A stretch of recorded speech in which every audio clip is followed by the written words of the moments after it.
New Thought Media Network. We are a global broadcast network of positive music, media, and entertainment, inspiring humanity's evolution along the journey of enlightenment and creating a world of love, peace, empowerment, and prosperity for all. New Thought Media Network. Positively inspiring.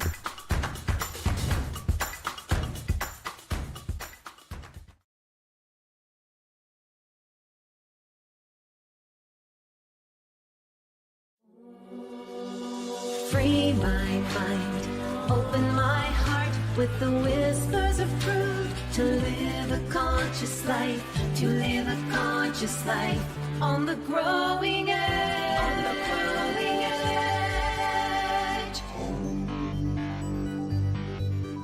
edge. And now, here's Allie.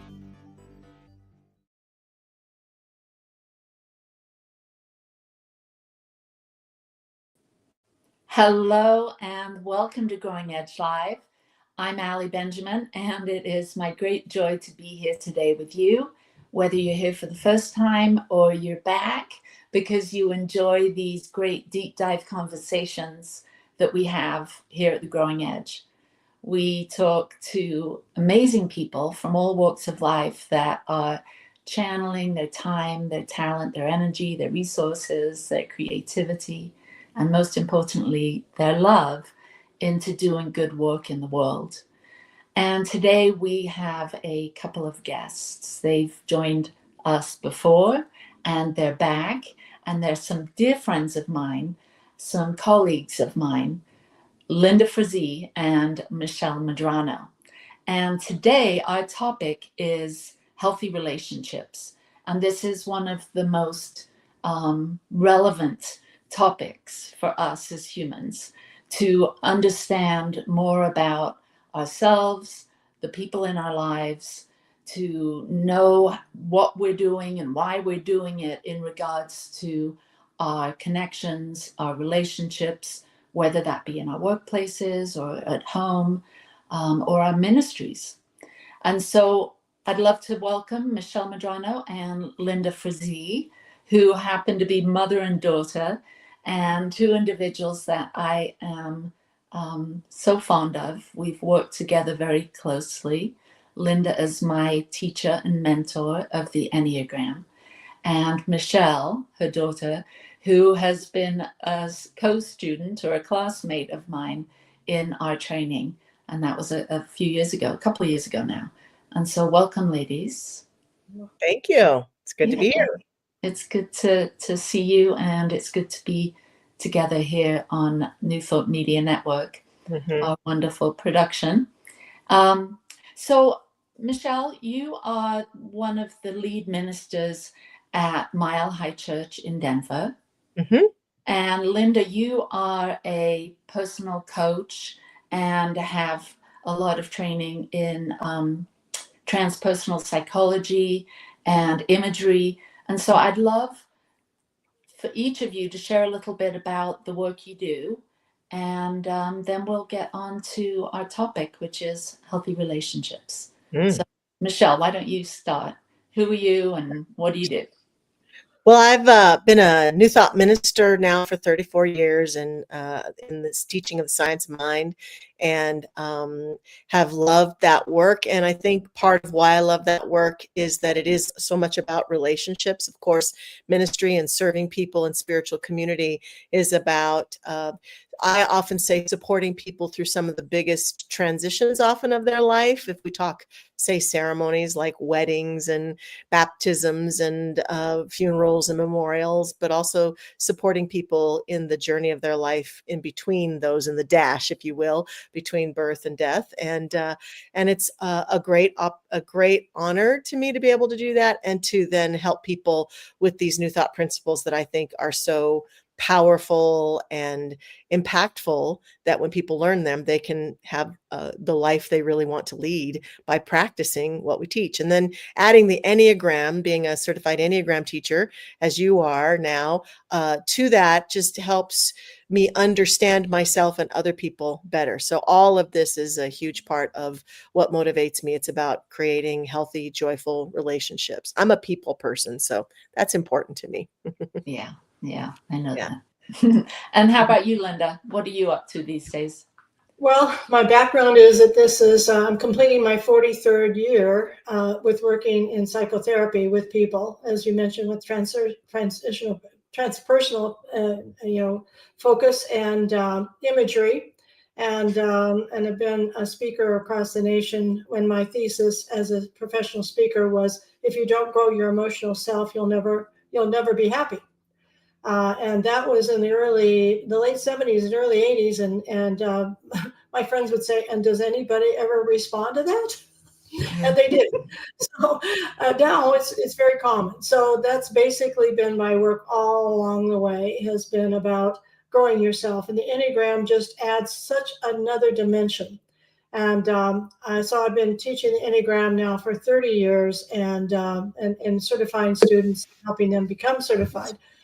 I think it's probably, I don't think probably, yeah, at current time, it's the best system there is on the planet for understanding yourself primarily and others. And as you both have heard me say, I think there's at least 10 levels deep with the Enneagram. It's not, it might seem on the surface to be very superficial, but it's very deep. And I might be at level 4 or 5. I don't know if I'll make it to level 10 while I'm still alive, but I'm going to investigate all that. So what I do is I see people individually, as Ali's mentioned, coaching them through very life things, very much like Michelle. It's another form of ministry. You're both ministers. I guess I'm a minister in that way too. And I work with some couples, which is and sometimes families, which is very interesting to see the dynamics of how the Enneagram plays out in relationships there. And Michelle and I and you are all in the same center of the Enneagram because of the 3 centers.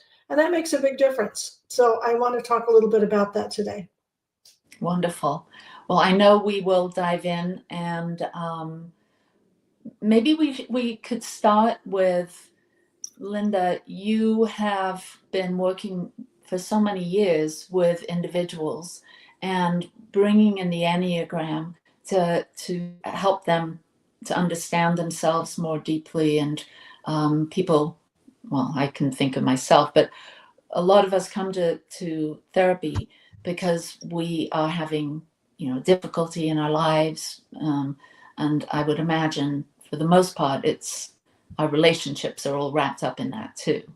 And so what do you think, why is knowing about the Enneagram and what your leading type is, why is that important when people are in a struggle or a challenge? And, what have you seen with your clients over the course of the last couple of decades? Why is it so helpful? Well, there's a couple things. The first thing is, then there's a variety of assessments that I actually taught many years ago before I found the Enneagram, and that anybody in business gets, like the Myers-Briggs and the DISC and the Strength Finders and all kinds of things. But I think any of those are helpful, including the Enneagram, just number one in relationships, to get that other people don't view life the way you do. And it never ceased to amaze me that we really think they do it, and they should.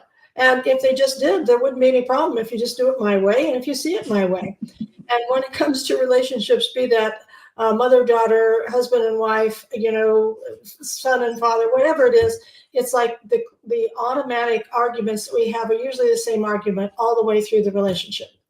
It's always gets back to that. And it's like, you can't feel like you're being heard if you're presenting a viewpoint that the other person doesn't even know exists.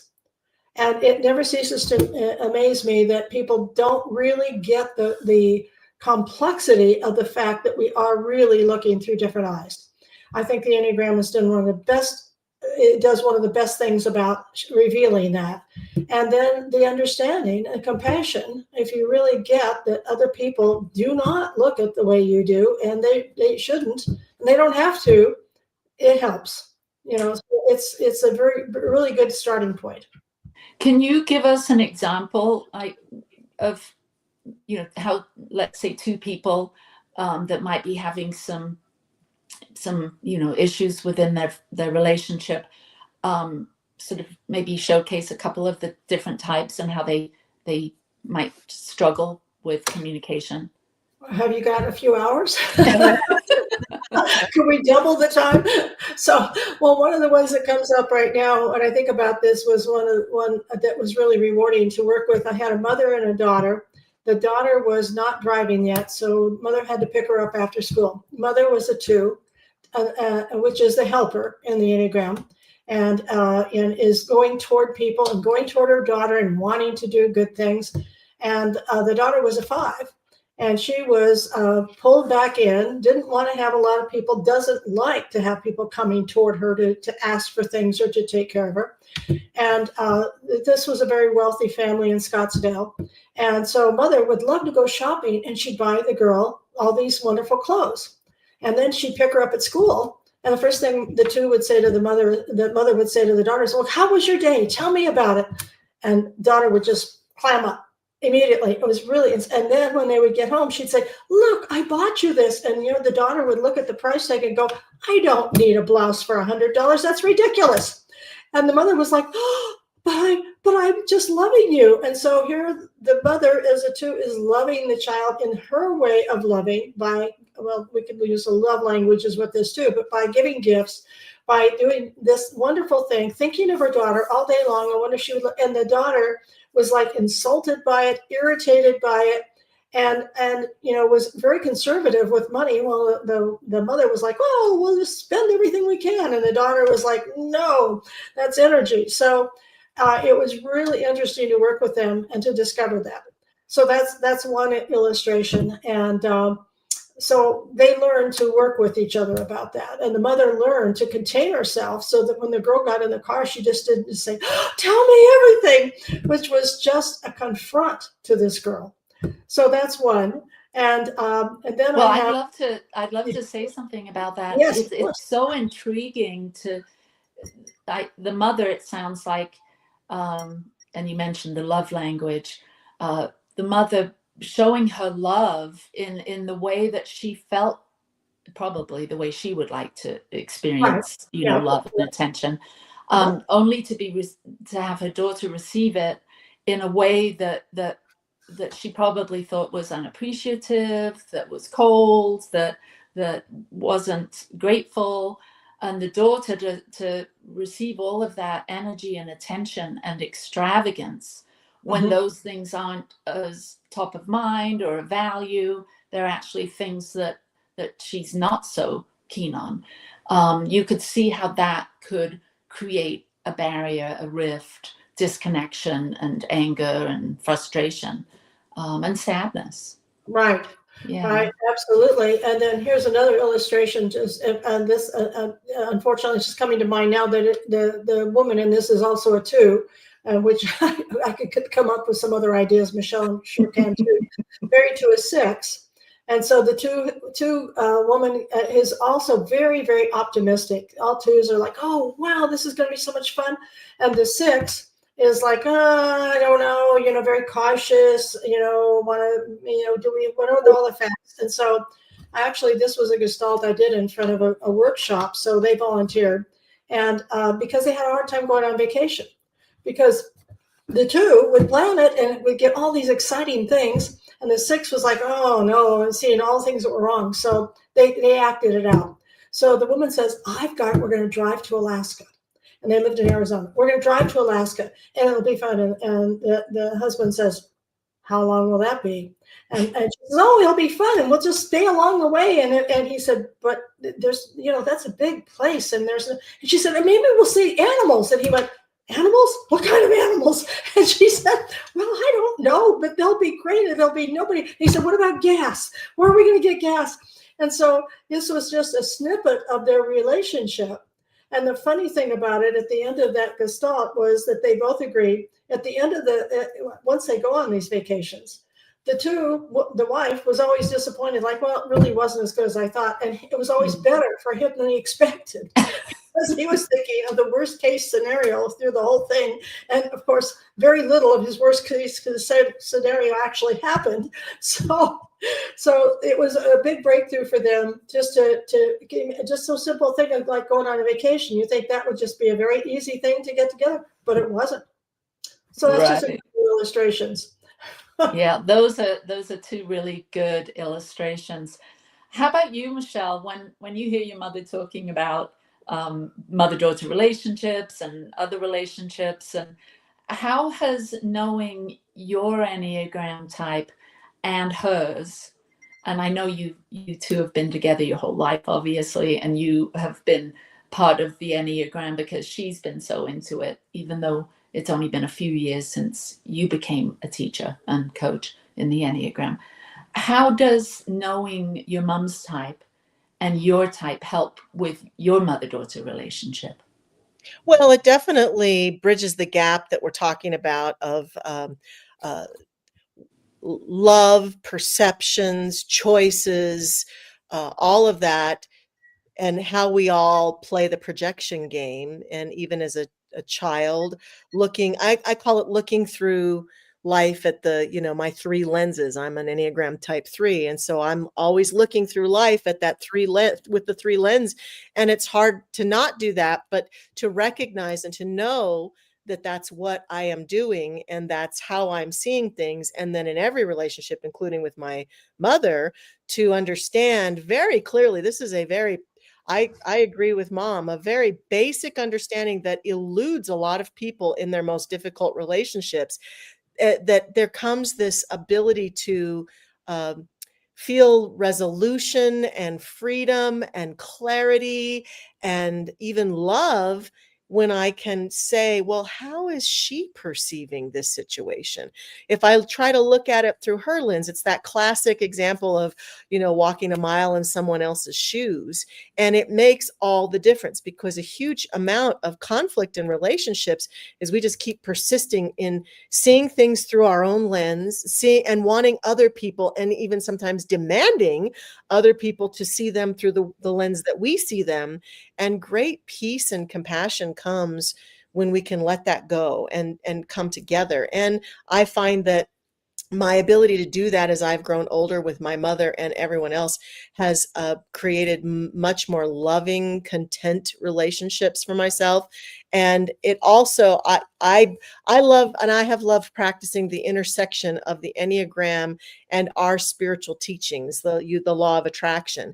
And if I keep persisting in seeing things through the lenses of my own self over and over and over again, I just keep getting the same pattern in my relationships. So I can look around and say, okay, if I'm having a conflict with my mother, what's the genesis of it?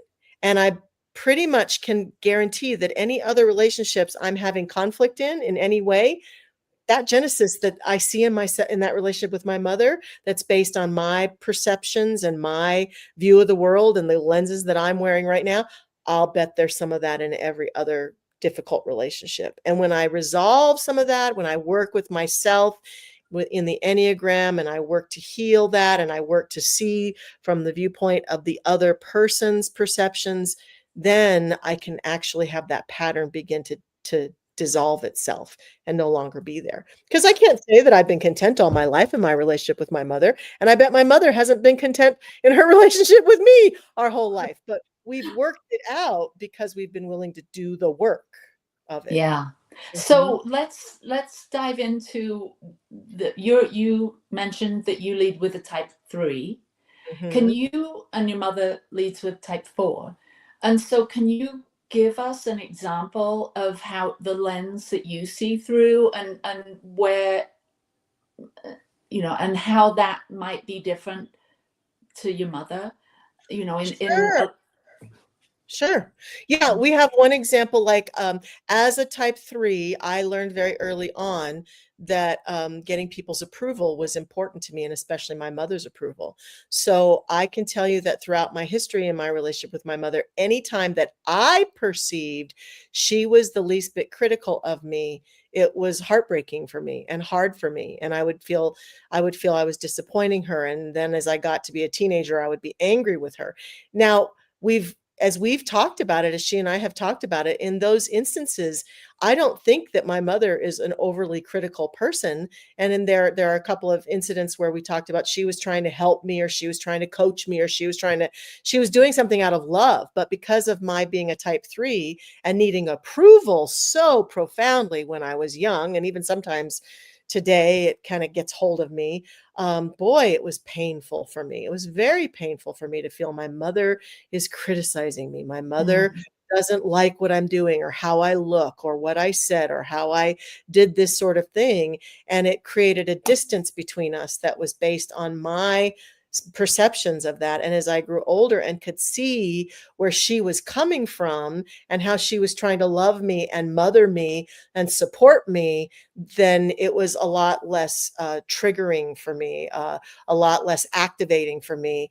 And to the point now where sometimes if she says something that I think is being critical of me, I can stop and go, okay, Michelle, let's test this out. No, I really don't think she's being critical. And if it really hurts me, I'm fortunate to have a mother that I can say to you right now, I can go to my mother with anything that I am upset about, which is part of her superpower as a type 4, and process it with her. In fact, she loves it. My mother isn't as happy if I come to her and say, "Oh, Mom, the weather's so beautiful." I mean, she can appreciate it, but if I come to her and say, "We need to process this thing that I'm frustrated about," oh my gosh, she loves that. Oh, that's so good. Oh my gosh. I'm looking at the viewer. There's someone that's posting, and it happens to be my daughter Alex, and so I find that really interesting. That's awesome.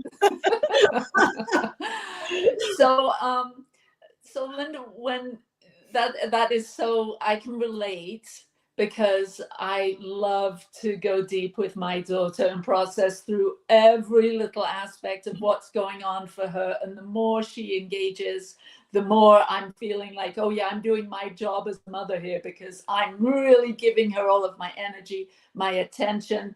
But I find I'm wondering, my daughter Alex, she might post what type she leads with. I don't want to disclose that unless she wants to, but I can see that I, as a mother, can be very kind of stand backish.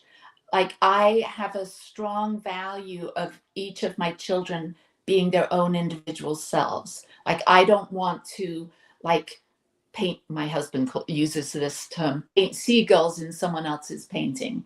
And so I don't want to tell my kids how to think or how they should respond. And so I can be a bit stand backish, and it might be perceived as being a bit aloof or not caring, but I'm really, in my own way of mothering, I feel like I'm creating space for them to be themselves, their own, unique expression of self. But Alex has just posted she leads with type 9. I'm wondering, my mothering, if I give them too much space to create, to be who they are, to come up with their own strategies for coping with things. I don't want to interject or, give too much advice, but just hold the space for them to process, or them to share what's on their mind and heart. Do you relate to that, Linda? Well, it's interesting when you're saying that. I had a lot of thoughts. First of all, I think it's important for me to mention that I was 16 when I got pregnant with Michelle. So I was not at all aware. Here we're talking about really being aware. I mean, the Enneagram was part of your awareness. The church is part of the awareness, but I was not. I mean, at 16, who is? But I really wasn't. And so I was barely, it was 2 weeks or 3 weeks after my 17th birthday when I had Michelle. So during that time, I was not I there was only one book available in those days for parenting. It was Dr. Spock. It was a pocket book. And, just keeping her alive and all of that. And she was like my doll because I was so young and I had played with dolls till I was 13. So I only had 3 years between my dolls and my baby. And so I was not thinking about how to be a parent, whether I should do this or that or the other. It just didn't even come up. And then I was in a very dysfunctional, all through that time, I was in a very dysfunctional marriage. So it was really more about survival. Now, Michelle was a really bright spot in my life, though. She was just really, and I didn't realize that she was, looking for my approval the way she's just talked about. I didn't know I was looking for approval. And I had a good act. I mean, I really, people didn't, I bought my own act to the point that I didn't even realize that I was that detached. So I think that a lot of Michelle and I do think that one of the things that really helped with Michelle and I is that we were in the same center of the Enneagram. So I was concerned about image, but my image was more about how the house looked. Was it pretty and was it beautiful and all of that? And how did they dress right? And I mean, certainly I loved them and I cared. Now, but this is a big point. I had a second daughter whose name was Noelle. And she was a 6 on the Enneagram. And I didn't know that at the time she was a 6. Michelle was very compliant, agreeable, happy-go-lucky, laughed a lot, giggled a lot. Noelle was like a baby in a high chair going, no. And so she did not benefit, from my approach. And I did try to tell her, try to get her on the right track, try to get, I didn't have to do much of that with Michelle. Michelle was very watchful, looking at how the way it should be and just doing it. But it did not land well with Noelle at all. And there was a struggle. Now, she eventually, she had a hard birth. She had some birth problems from the time she was born. And then she had a mental illness, probably 2 or 3 diagnoses, and she died 4 years ago. And she struggled. And so I had to learn a different way of parenting her. So the 6, learning she was a 6, and that everything I said was just taken as she did not want to hear it. She didn't want to talk about it. She actually would go to her sister, Michelle, and for advice, and she would take things from Michelle much better than she would for me. But the authority issue was such a big deal that I just could not. I should mention that to people who don't know about that. But 6s usually do have an authority issue. We all can. Every type can. But 6s do not want to be told by anybody how they should or shouldn't be. And so that was a whole different way of parenting. I don't experience, like, as Allie, as you're talking about that aloofness, I'm curious about that because do you think that might have to do with some of the subtype energy? Because I don't feel like mom was aloof like you're talking about, but I do understand that energy that you're talking about in parenting. I think I tend to be more like that with my son. I tend to want to, like, not smother him, and I want him to be himself and to be individual. And I feel like that's somewhat of my four-wing love of authenticity.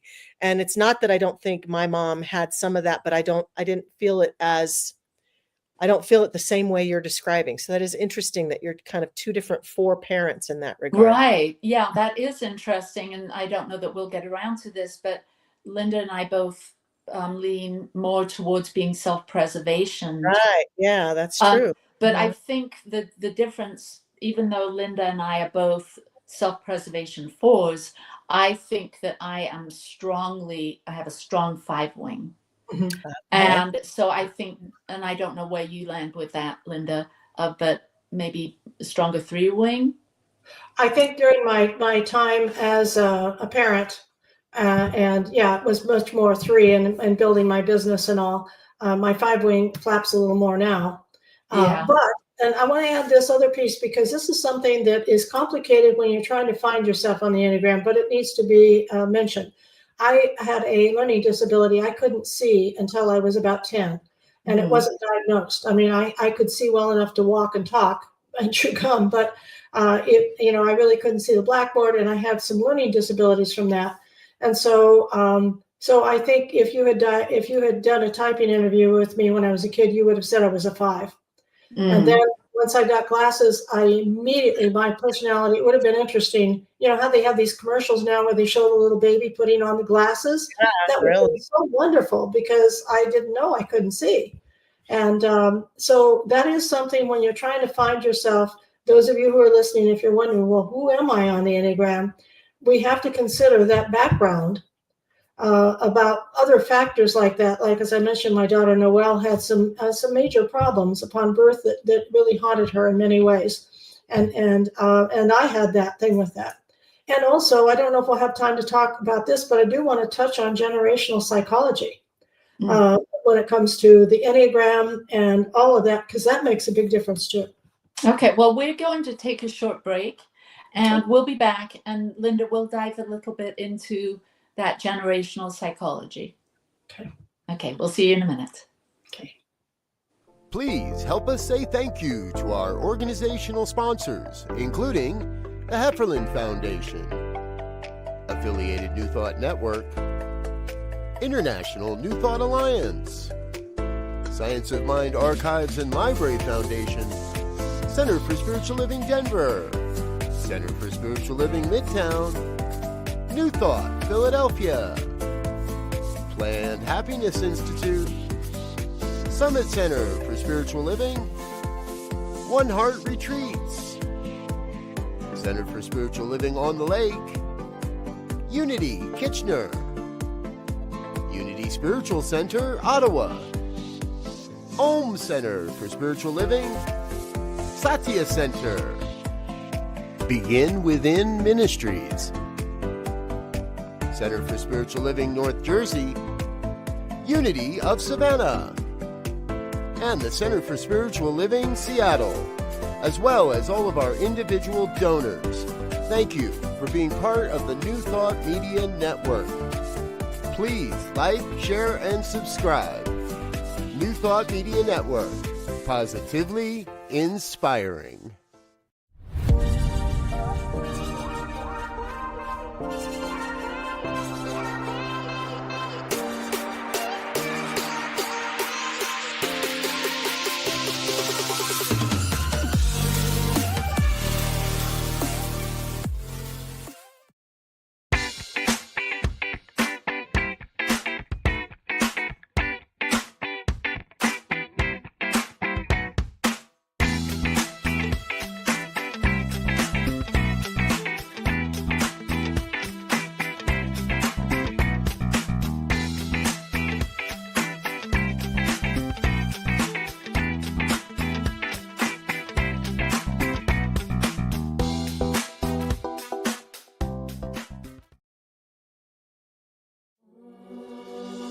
Free my mind, open my heart with the whispers of truth. To live a conscious life, to live a conscious life on the growing edge. On the growing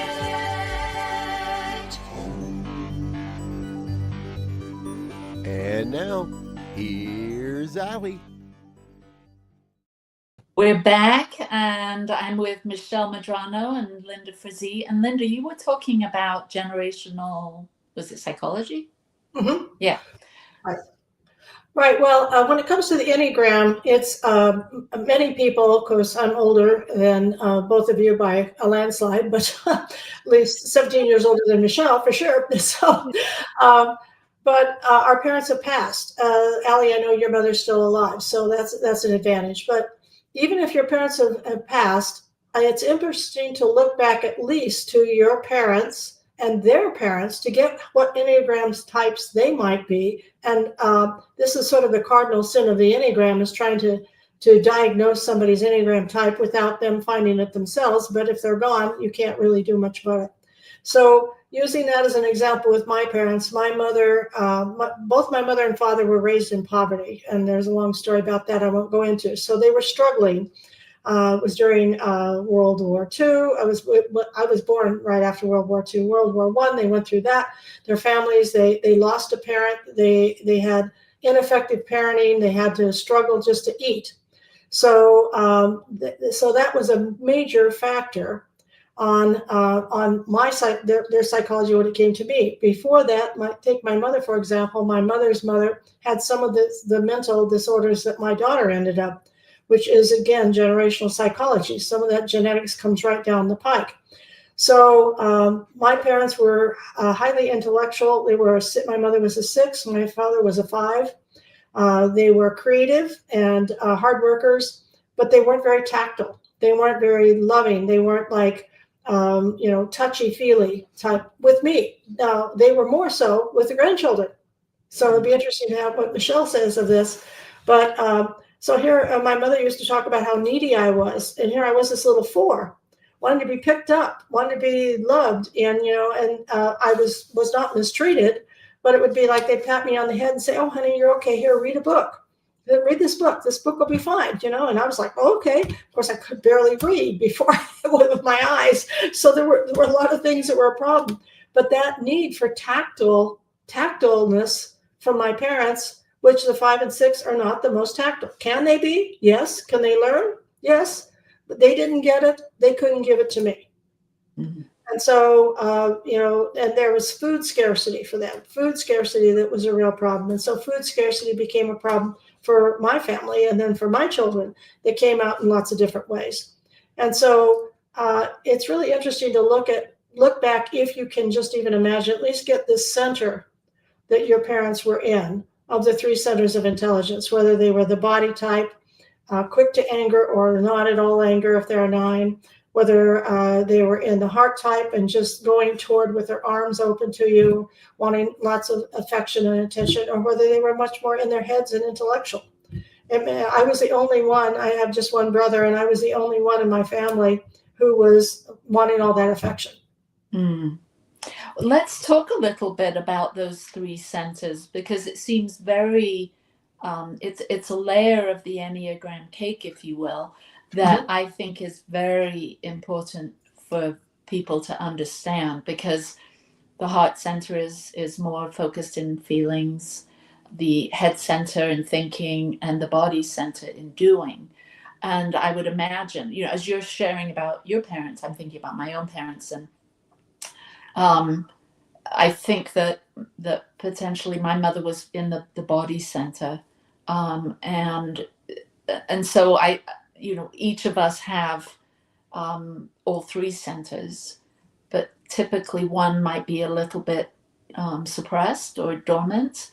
And so I'm wondering, could you talk a little bit about that? I know for me, that body center is a little suppressed.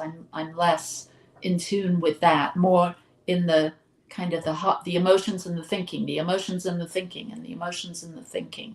And so can you share, both of you share a little bit about your insights into the centers and how that impacts our relationships? Why don't you go ahead, Michelle? Sure. Well, I do think that it, as we've indicated, it can be a great starting place for people who are just tipping their toe into the Enneagram to begin to identify themselves in one of the centers, as well as what you just said, Allie, about when you have relatives or people that you don't know their type, but you can get sense of it, because each center then has its specific blessings and challenges, just like each type does. And so knowing that can create a little more compassion for myself and my relationships and how I view other people, and also can help me continue to grow and deepen in the Heart Center, which is what I'm happy to be part of the Heart Center.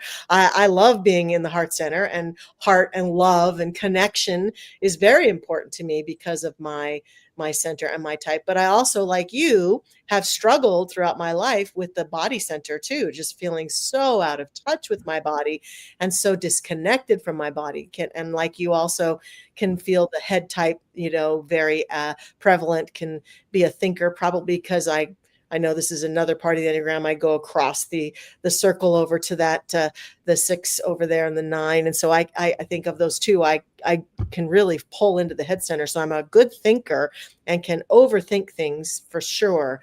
But using the the wisdom of the body, which part of what I learned in doing the Enneagram program, in fact, with our group, was how profoundly a body type person like feels things in their body, everything from gut feelings to, I just have a gut feeling about this. And I remember specifically, one of our fellow students in the program saying sometimes when she's heard news that is disturbing to her, she'll immediately get nauseous or feel like she's going to vomit, or her body will have a strong reaction. And I remember thinking, I don't think I've ever had that feeling before. So, so understanding that and being curious, I think curiosity is a huge quality that helps us in our relationships, to say to someone who's having that experience that I'm in a relationship with, tell me more about that, or tell me how you're experiencing that, or what does that say about this conversation we're having right now, is a powerful way to establish greater connection, versus just saying, oh, there goes so-and-so with their stupid gut feelings again. That's where we can get in our relationships if we aren't willing to be in connection. So these 3 elements can help us understand each other and have more curiosity about each other, for sure. Well, how about you, Linda? Well, for me, I'm more in touch with my body and last with my head. So, part of that I think was my learning disability, because I still don't know left and right automatically, even to this day. So anyway, I operate on gut feelings and my body directing me, and very much in touch with my body. But my head, I have to think about, okay, now how am I going to do this? Bless the internet, because that makes it a lot easier. It's like an access for the head to get that information. But I really have to work on that. But this is a big thing, what Michelle was just saying, because that sarcasm that we can have, like, oh, you and your gut feelings, or why didn't you think of that? Why didn't you think about that? And I'm going to add another piece that I'm just discovering recently in the last few weeks about myself. Whatever your weakest center is, as you age, it's going to get worse in that center. So if there's things you can do about that to help that center, be stronger, that's an ideal thing, because I think the center that we're the weakest in is going to, dim the most. So I think that's important too. Yeah, I think for me, I have a lot of practices aside from meditation. I love to walk and I love to paint. And so I find that as you're sharing all of that, I'm thinking maybe it isn't that I'm suppressed in the body as much as my head and my body aren't very connected. But when I walk, I find, I don't know, someone has said something about the crossing over of the arms when you're walking. It kind of connects the right and the left side of the brain. I'm thinking that walking helps me to make that connection with what I'm thinking and maybe my gut instinct, that comes online. And that also in painting, the actual physical process of painting relaxes something in me that allows me to have better connection between what I'm feeling like in my body, that gut knowing, and being able to process it through that repetitive meditative process. So I think there are things we can do to bridge those intelligence centers and bring them online so they work together more in a more profound way, like meditation, movement, and so where else should we go with this conversation of building healthier relationships? I want to add something that just came up that illustrates this point of how I think I'm more in touch with my gut. When I was doing my training for Gestalt therapy, and I was being mentored. I was in a long-term internship, and we were in those days sitting on the floor on pillows. And this was my first one. And the person who was being processed was sitting in the middle of a circle on a pillow. And I was watching and listening. And I began to get some feelings about what was going on with them, because the person who was facilitating, one of the other people, it wasn't getting through. And finally, they turned to me and said, "Okay, what do you think?" And immediately I made my suggestion, and that was a big breakthrough. Right afterwards, they walked with me and said, "How did you know that? You have got to tell us how you knew that." And I'm going, "I don't know how I knew that." Well, you can't, you've got to be able to validate, that you did this because you heard that, because that, and basically going logic. And I just had to say, I can't do it. I don't know. It wasn't a thought. It was a knowing that came from my body. And that's still to this day, mostly what my work is with people is right out of my body. It's a knowing and, intuition, it pops up and I have no idea how I know. Now I've gained a lot more knowledge over these last 43 years that I probably am using, pulling in memory, but it's still coming from my body. I'm curious as for you fours, how does the heart center show up most profoundly for you in your relationships? Well, I'm thinking as this conversation is fabulous, by the way, because I'm rethinking everything I thought about these three centers. I'm thinking that the heart shows up to create a disturbance and a connection between the two. Like if I'm in an emotionally challenged space, and for me, it's the feeling of discontent. Like there's something missing, there's something wrong, there's something I don't have that I need, and so that emotional disturbance can disconnect the head from the gut. Like I don't have clear awareness. I'm not listening to that gut instinct and processing it here because there's an emotional, blockage, if you will. Okay. What do you think about that, Linda? That's interesting because the way that, and Michelle has seen me with this, so she knows this, my emotions get triggered by technology. I get really upset with technology because, first of all, because of my my history of not being able to see, I'm not visual, I'm auditory. So I don't remember where things are on a computer. Like you always go to this and you do that. I mean, I've learned to do some, but and then if I push the wrong button and the whole thing goes, I'm just totally disturbed, just completely. And I can't think, and I'm just practically in crisis. I mean, I've had people work with me on a computer and like for an hour, and they're saying, "Well, I think we work for another hour." And I'm going, "No, I cannot do another hour." I'm like, oh, it just, that's what really gets me there. It's just, it's a major thing.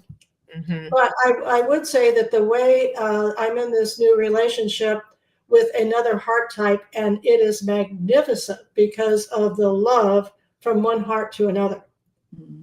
That because my former husbands have not been in that center together, and that makes such a world of difference. It's a major thing. Now, I'm not saying everybody should be in a relationship with somebody who's in their center, because sometimes that doesn't work. I think, and I wouldn't say that my other relationship, my prior one, didn't work. It did, but it is a major thing. And I know your husband is a 2 as well, Allie. So you know about that. It's just a different kind of connection.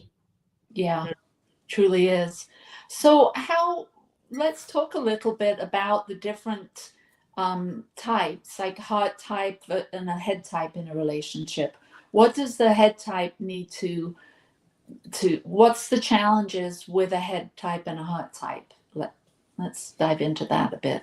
What could the heart type feel is missing in the head type, and how might that be grown or improved? Well, for me, I think it's when I've had challenges with other head type people, it's feeling as though my feelings are not heard. And I think we've maybe kind of gone, maybe one of the examples that Mom gave earlier, like if I say I'm feeling really hurt, and then I'm told what I should think about, or what aren't you thinking about, or didn't you even think about this, versus, oh, I hear that you're hurt. Like head types and heart types, I think, can kind of miss each other in the conversation. So the head type might go straight to the strategy of overcoming that versus acknowledging the feeling. Yes. Interesting. And Linda, how would that be the opposite way around? What might the heart type, how would that influence the heart type with the head type?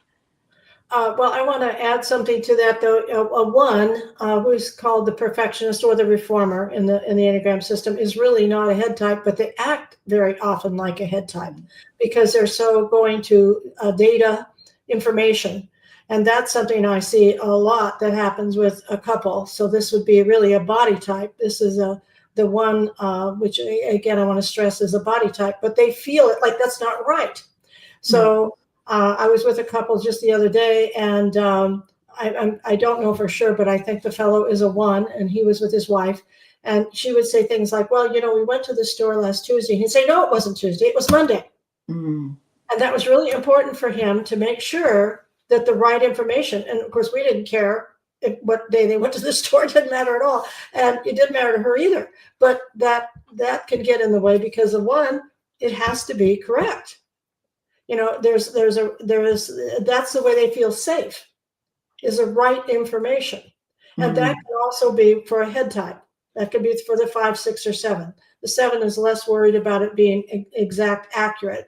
But the 5 and the 6, they feel like, it's got to be, you got to give the right information because that's how I feel safe. And so that could be a big disconnect, from a heart type who's going, I just want a hug. Well, it's not the right time. You get hugged when you go to bed at night. This isn't the right time, And so I think we have to look at that kind of disconnection that can happen. Go ahead, Michelle. I think when I had this image when you asked Mom that question, Allie, for me, because I am married to a person who is a one type. I had this image of when you have a small child who's having a temper tantrum or having an overwhelmed emotion, and you try to give them logic. And even though the logic is correct, the child can't see it. So you can say the child might be screaming, saying that, that dog was trying to bite me and I'm scared. And the other person is going, no, the dog isn't biting you. The dog did not try to bite you at all. And for me, as a feeling type, I sometimes feel like that as a heart type in my relationship with my one husband is that my emotions have overcome and he's trying to give me logic, and his logic is sound. It's adult logic, no question. He's right. And I can't hear it. I can't, and it doesn't penetrate and it doesn't comfort me. And I'm not making him wrong for that. But for me, the opposite of what you're saying is true. Like even as an adult, if my heart space has overcome me in some way, then I'm incapable at times of hearing and getting the logic in a way that will impact me. Because could do that, me could go, okay, calm down, he's right. But it's like some part of me sometimes boils over, and then I end up feeling kind of stupid because it's like, why did I get so upset over that? Because he's absolutely right. There wasn't anything there at all. And I think that's what can happen in that opposite situation. Yeah, big emotions get. Yes. And so what about the body types, aside for the 1, the 8 and the 9, what would the body types, how would that show up within a relationship, let's say with a heart type or a head type? Where could there be some blind spots for a relationship for a body type with the other 2 types? Well, I would say the lack of action, because like Michelle just gave a good illustration, when she's overwhelmed with emotion, you don't want to take action, then you can't. I mean, you're just caught up in it. We all 3 know what that's like. And so the 8 would be saying, come on, come on, take some action. Well, don't sit here. So go tell the person what you really think. Speak up, do blah, blah, blah. And, and like, what are you, what's the problem? Because 8 is all about, if I'm upset, take action right away. And, or maybe they will even defend you, which could be inappropriate. You're upset because you thought the dog was going to, they're going to go get the dog. I'll make this go away. I'll take this action because we don't want any of that. Whereas the 9 is more likely to go inside and not take action. And so then they don't know what to do. Oftentimes 9s, because they can get overwhelmed themselves. If you're overwhelmed, it's like they're very good at compassion. They care, and they may put their arm around you or something, but it could be overwhelming for them. They don't know what to do. Or they may just join you in it. You're crying, they're crying too, which is okay. That's a good way of compassion too. But the 9 goes inside because they're afraid of any anger or any upset that might happen, whereas the 8 just goes toward it and will create it, and be the big protector. So I'm going to go get one. I have a friend or coworker who's a 9 with a pretty strong 8 wing, and sometimes he can get snarky like an 8 when other people are upset. I've watched him get Interesting. Now we're coming to the end of our time. I can't believe it. Oh my goodness. And I know that you have a mother-daughter workshop coming up. So can you tell us a little bit about that and how people can find out more about getting involved with that? Yes. We both are working together because I believe, and I think Mom believes too, that people sometimes don't realize how impactful their relationship with their mother has been and how it's created perceptions about themselves. If I had not worked on myself, I would probably walk around thinking that I was unacceptable to lots of people because I was this little approval addict and, thinking I hadn't gotten it and that sort of thing. And so I think that we don't understand how that's part of generational psychology. So if we have woundology, unhealed stuff with our mother, don't think for a minute you don't bring that stuff into your work relationships, into your friendships, into your romantic partnerships, because it comes with you until you learn to smooth it out a little bit. So we're doing a 4-week session to help people to deal with it a little bit more. What do you want to say about it, Mom? Right. And we're going to touch on more about all these things we've touched on here today, as far as, I think, as Michelle has said, there's almost every parent and child, there's some kind of a wound. You can't escape that. Now, some wounds are deeper than others. Some are long-lived, some were short.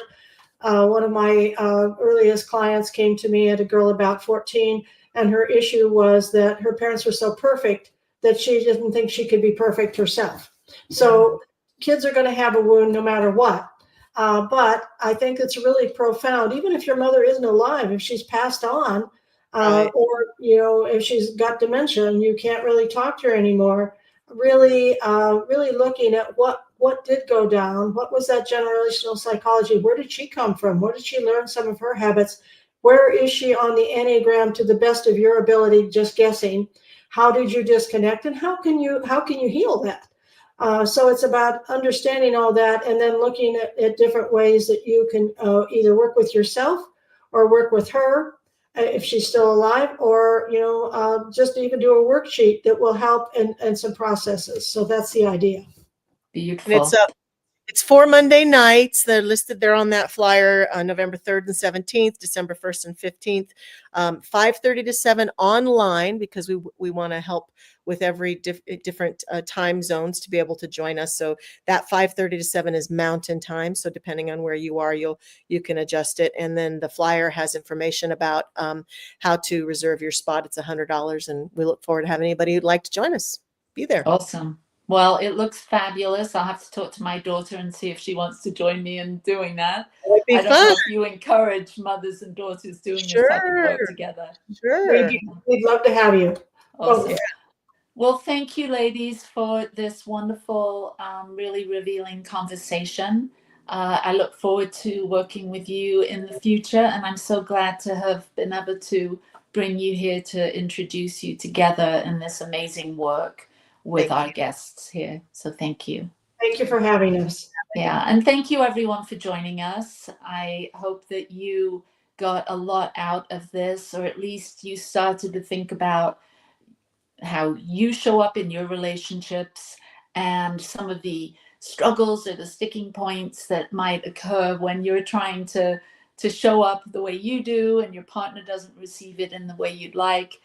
There's so much to learn about ourselves in relationship with others. And I know the Enneagram is an amazing tool and a guide and a path to greater personal discovery. Thank you to New Thought Media Network for producing this show. And thank you to the Satya Center for sponsoring this episode and all episodes. See you next time. Lots of love. Mwah. Free my mind, open my heart with the whispers of truth, to live a conscious life, to live a conscious conscious life on the growing edge.